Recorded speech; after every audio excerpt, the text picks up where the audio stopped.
O surgimento da vida.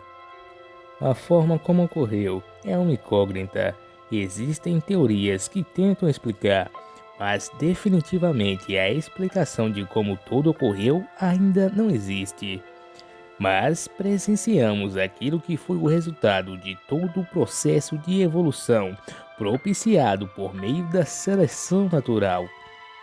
A seleção natural é o processo no qual o meio onde os seres estão inseridos propicia a sobrevivência daqueles que estão mais adaptados, o que, por consequência, ao decorrer do tempo acaba gerando populações mais adaptadas, já que as características genéticas são herdadas principalmente através da reprodução.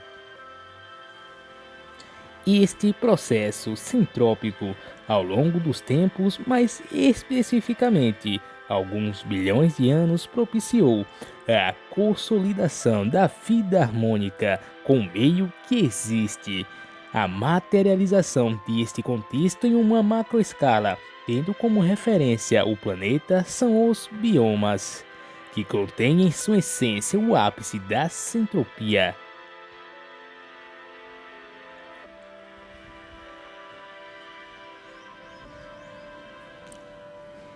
Esta palavra tem um significado oposto ao da entropia, que podemos conceituar como sinônimo de desordem, desorganização, ou seja, a citropia basicamente significa equilíbrio, organização. E no cenário ambiental, tendo em vista aquilo que é o natural, a citropia deve estar presente de forma predominante. Para ampliarmos a nossa reflexão, tornando-a assim mais detalhada, vamos abordar o local específico, a Amazônia, que se encaixa perfeitamente na contextualização que enaltecemos até aqui, um local com alto grau de sintropia, talvez levando em consideração grandes espaços, o com maior grau do mundo. Ela ocupa principalmente o norte do Brasil, mas também está presente em 8 países do continente sul-americano. Sua área gira em torno de 6,7 milhões de quilômetros quadrados e contém aproximadamente 10% da biodiversidade planetária. Contudo, viemos aqui, primeiramente, para compreender aquilo que é invisível, a olho nu, e para isso iremos diminuir a escala. Normalmente chamamos o nosso planeta de Terra, porém a verdadeira Terra, bom, pelo menos em seu sentido literal, está na superfície. Mais especificamente, sob uma floresta densa, encontramos coisas que só emergem quando estão nesse cenário, que é formado pela estrutura em si do solo, que possui pequenas brechas, espaços que são chamados de poros e possibilitam a infiltração tanto da água como do oxigênio. Em um solo com uma vasta camada orgânica, a vida do solo é imensa, tanto em quantidade quanto em variedade. Estima-se que em uma grama existam mais de 1 bilhão de bactérias, além de redes formadas por ínfas, que simplificadamente são os fungos, além de outros seres como minhocas e nematódeos.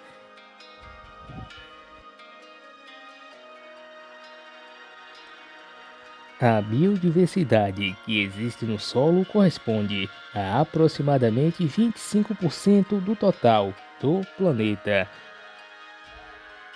Estamos dando ênfase a esta parte do ecossistema pelo fato de ser aqui o local onde algo impressionante ocorre.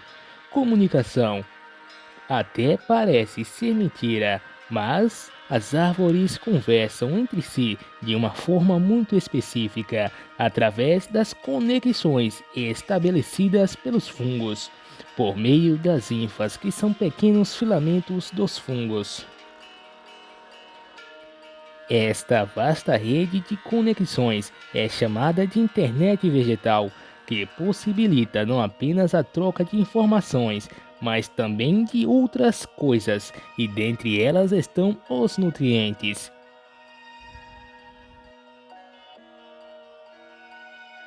Em 1997, a pesquisadora Suzanne Simard fez uma experiência. Introduziu em uma árvore, uma espécie de conífera, moléculas de carbono que estavam marcadas. Posteriormente foram encontradas em uma betula, outra árvore. Isto permitiu comprovar que de fato havia uma espécie de relação ecológica entre elas positiva, enquanto nitidamente o que ocorre no espaço acima do solo é uma competição, principalmente em relação à busca pela luz. As relações que ocorrem em um ambiente como este são bastante complexas e vastas. Ao mesmo tempo que em um cenário, esta escassez luminosa significa algo negativo para a outra árvore, já que ela não conseguirá produzir alimentos em uma quantidade ideal, assim como matéria orgânica em geral, o que comprometerá o seu crescimento. Em um contexto de um ambiente mais seco, esta sombra significa sobrevivência. No solo, além de informações, é transmitido nutrientes, principalmente pelas árvores mais velhas para as mais jovens. Em outras situações, uma pequena sabotagem pode ocorrer, com roubo de nutrientes de outras.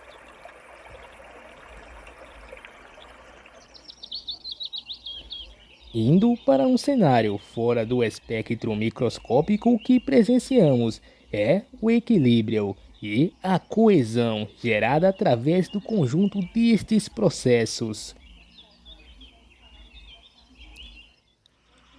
A luz que incide em uma floresta promove a produção de matéria orgânica devido à fotossíntese. Esta matéria que é gerada, em parte é absorvida por outros seres e parte fica em cima do solo. Ela, em contato com a água, gera um ambiente perfeito para a atuação dos micro-organismos decompositores, que transformam esta matéria em inorgânica novamente. Este é um ciclo perfeito, que transparece de forma nítida a coerência que persiste em um meio florestal.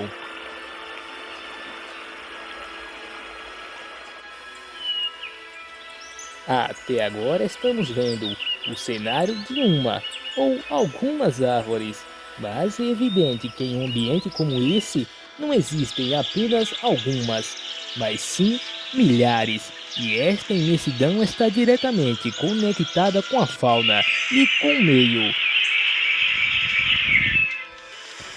Agora nós iremos alterar a escala para que possamos conduzir esta reflexão para o ecossistema como um todo. Pode não parecer, mas este evento simples e levando em consideração algumas regiões comuns. Ela tem sua origem, em parte por efeito das florestas. Os vegetais, assim como nós, transpiram. Em um cenário como o da floresta amazônica, em que a vegetação é bastante densa, ocorre uma retenção maior de umidade, o que influencia no maior grau de transpiração. Uma árvore na Amazônia, em média, transpira cerca de... Agora imagine, não apenas uma, mas milhares e milhões, que em conjunto formam algo incrível, rios voadores, que no contexto brasileiro tem uma importância fundamental nas chuvas do interior do Brasil, cerca de 50%. Evidentemente, a maior parte desta unidade vem da Amazônia.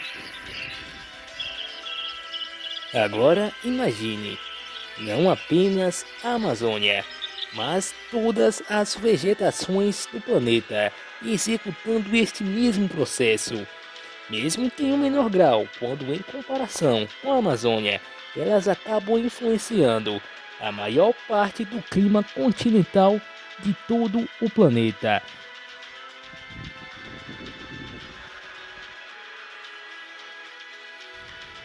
A partir da observação da realidade, podemos certamente dizer que tudo está conectado.